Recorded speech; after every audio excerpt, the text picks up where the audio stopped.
In 1966, Donald Trump, who was a student at Penn's Wharton School at the time, helped veteran, athlete, and Philadelphia activist Bert Lancaster with the creation of the Dr. Martin Luther King Jr. International Freedom Games.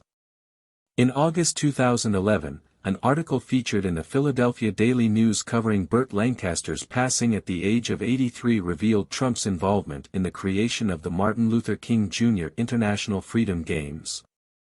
Lancaster served on the Olympic Track Committee in 1984, sponsored the 1964 Philadelphia Summer Youth Games, and founded the Dr. Martin Luther King Jr. International Freedom Games, which were broadcast in the United States, Europe, and the West Indies. The piece reads: a young Penn Wharton student named Donald Trump assisted him. The International Freedom Games were held in 1969 Villanova University in Pennsylvania and featured a letter from King's widow, Coretta Scott King. The world of sports has done much to point the way toward the realization of our democratic ideals.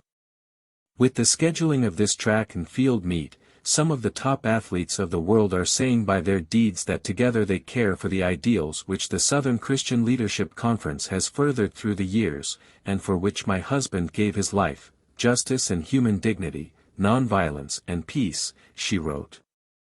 In 2017, while speaking at a private event following a tour of the Mississippi Civil Rights Museum, Trump said Martin Luther King, Jr. was a man I have studied, watched, and admired for my entire life.